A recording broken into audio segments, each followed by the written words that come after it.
The Pierre-Luc Dubois trade has been made officially official. Finally, the trade rumors have come to a close and the trade details have been revealed. But what is this Pierre-Luc Dubois trade? Who wins this deal, the Jets or the Kings? And what are the trade details for both sides? Watch till the end for all the trade madness and hit that subscribe button if you're new for more trade content just like this, because you won't want to miss a thing. No, it's been an absolutely wild day. There was first a report by Mira 8 saying the Pierre-Luc Dubois to Kings trade is looking close, and then we got this tweet from Chris Johnston hearing the 8-year extension for Pierre-Luc Dubois will carry an $8.5 million AAV in the sign and trade with the Los Angeles Kings. And then we had to wait a long time for it to be actually made official, but looking at the Elliot Friedman tweet, we now know the official details. Finally, we've been waiting days for this on the Pierre-Luc Dubois trade to the LA Kings. For LA, they will end up acquiring Pierre-Luc Dubois, and of course, with the $8.5 million contract extension, a part of things. In exchange, the Jets will end up receiving Gabe Vilardi, Alex Iafallo, Rasmus Kupari, and a second rounder in return. Now, we knew that Iafallo and Vilardi and Kupari would be a part of that deal. The second rounder, though, is new info, and it's even more younger assets going to the Winnipeg Jets, on top of players like Vilardi especially, who are going to be huge for them. But as we saw that interest for LA with Dubois was rising. Just a few months ago, we saw LA listed as one of the teams that would be going after Dubois, and one of the teams as well that Dubois would like to go to, one of the cities Dubois would like to go to. And over the last week, we saw more and more traction surrounding Dubois, and the Kings eventually became the favorite for his services. And I think for the Kings, it's a wild deal that presents a ton of risks, but hey, they're going for it, man, and this shows it. But for the Jets in a Pierre-Luc Dubois deal, they end up getting Gabe Vilardi, Alex Iafallo, Rasmus Kupari, and a second-round pick. And to me, that value is quite solid. For a player that likely wasn't going to re-sign there, they got a pretty solid haul here. In Gabe Vilardi, who's a fantastic young player who's been getting better and better, and defensively and finishing-wise this last season was impeccable. Alex Iafallo could be a great middle six defensive penalty kill guy for them too. Rasmus Kupari is developing and hasn't quite hit his stride, but could be a solid middle sixer when it's all said and done, and a second round pick as well in return. Obviously for the Jets, I don't think they get one stud going back, but at the same time, they get a lot of players here that I think will help the roster, and especially in players like Gabe Vilardi, young players that can help the team now and in the future. Now, on top of this deal, we get this interesting tweet from Cap Friendly, which has a lot of different implications as well for what the Kings might do after this. But Cap Friendly says this: based on the pieces being reported, plus the suggested PLD extension numbers, this trade will result in the Kings left with $4.5 million in projected cap space and a roster of 16, 11 forwards, 4D1 goaltender based on their current active contracts. And of course, there was all the conversations about what goaltenders the Kings might go in for this offseason. It seems like for them, they have $4.5 million left to get 2D, a goaltender, and another forward. So it leaves their depth a little bit shaky. Now let's look at the main player in this trade going to the LA Kings in Pierre-Luc Dubois, who makes their center situation really fascinating. You now have Kopitar there as most likely the first line center guy, then Pierre-Luc Dubois likely as the second line center,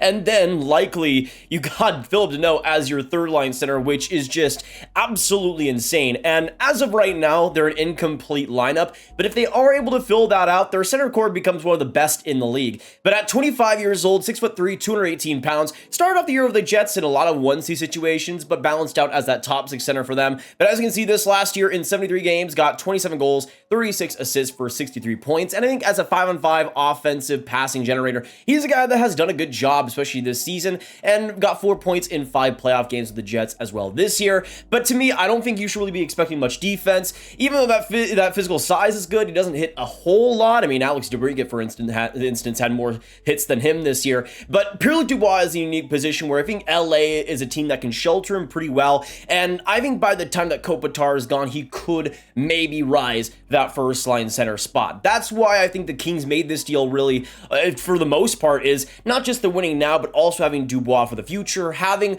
a somewhat first-line center caliber player locked in for the foreseeable future. Now, that affects a lot of players on LA, and of course affects who they traded, and affects players like Quentin Byfield, who hope to maybe be the first-line center of the future, but it looks like Pierre-Luc Dubois will be the guy in LA soon, but for now, will still be one of their main guys as well. But it will be fascinating to see if Dubois is able to take that next step, be around a point-per-game player, because now the Kings have signed him to an $8.5 million contract for the next 8 years. And as of right now, even though I think he's good and he's had some great moments, there's been some inconsistencies there, and especially this last year, that was a big theme for his year with Winnipeg, even though there were some great moments and overall the production was good. On that game-to-game basis, that consistency was a problem. And I think for Dubois, getting paid the money he's getting paid, especially on a team like LA, who is already pretty cap-strapped, already had to trade a player like Sean Durzi because of their cap troubles, they now bring on a player who will be making $8.5 million from the next 8 seasons, and to me, it definitely makes things more complicated for them. It definitely makes the rest of that roster a lot more complicated, and it's a big risk to take on a player that might not be worth that cap. I would say right now he's maybe worth around 7.5, but I think he still has to get to a bigger tier, especially with his two-way game, for him to be worth that, and especially be in that fantastic 1C position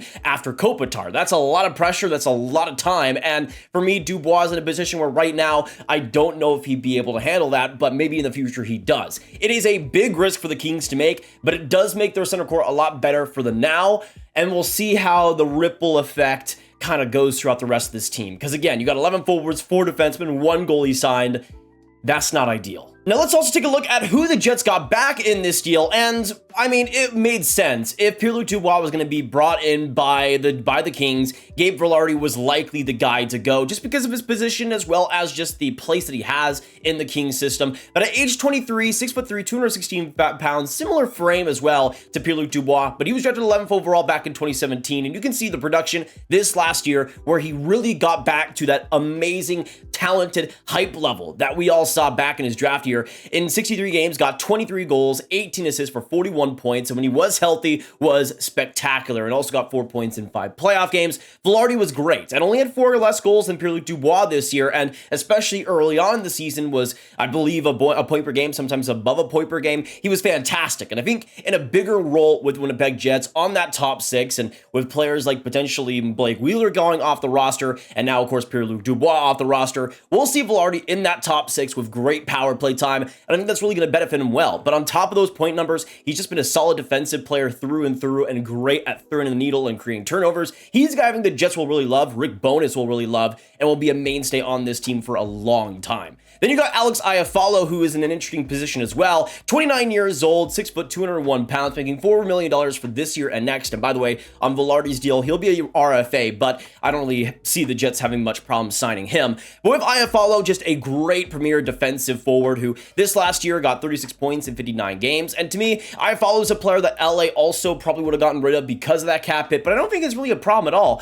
especially for a team like Winnipeg. And if you think on that second line, perhaps, he could be a great defensive player that can play make well and can be a dual threat offensive guy if he needs to, can bring some solid speed. We'll see what Iafallo's position is in Winnipeg, and I don't think he'll be nearly as valuable as Vilardi will, but Iafallo will still be a solid piece to have and a great middle 6 addition here. Then you got Rasmus Kupari, who turned 23 this last March, was a 20th overall pick by the Kings in 2018, 6'2", 201 pounds, and this year played a lot of games in the NHL, took some bigger steps, got 15 points in 66 games, but hasn't quite got stuck truly. It hasn't quite gotten to that level where he's consistent on a game-to-game basis and has really stuck in the lineup in a big way. But I think Kupari still has size with the smarts that he has, the positioning that he has. He's a player that knows where to be, but again, doesn't have that game-breaking skill, I guess. But he's a player I think the Jets could mold in an interesting situation. Maybe he's able to turn into a third liner for them, but most likely will be more depth in this trade than not. And of course, you got that second round pick on top of it. And I think for the Jets, these, especially these 3 forwards, could be pretty solid pieces of the future. Vilardi, I think, could turn into a top 6 player for them. Iafallo can already be that for them. Kupari could be a solid third line center, perhaps in the next level. We'll see what they're able to accomplish here, but in terms of a trade for Pierre-Luc Dubois, again, with the little bit of a lesser leverage they had, I think they did fantastic here, especially Vilardi. If he's able to keep up his play on both sides of the ice, then that'll be a mainstay player to have, and a guy that can play center. Getting a player like that back in the Dubois deal is a treat for the Jets. Also to note, that second round pick going back to the Jets is in 2024, so not for this year, but I don't think that really matters too much for the Jets. They get a second round pick back in this deal, and I think they'll take that. I think it was already a win for the Jets in terms of pure value without that second round pick, and getting that second round pick on top of things is awesome too. But I do think for the Kings, if they're able to win now, if they're able to win a Stanley Cup, then it won't matter whatsoever. Their center core is now one of the best in the NHL, and Dubois, I think, will help that, even if you get rid of some depth and versatility along the wings.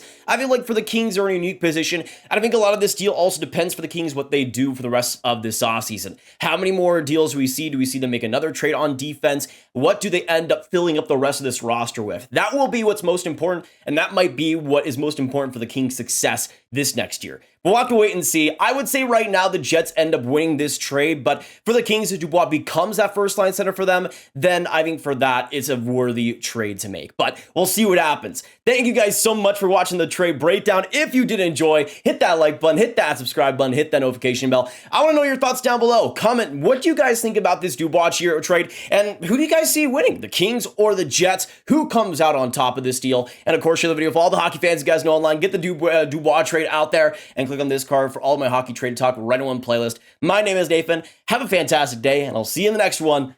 Goodbye.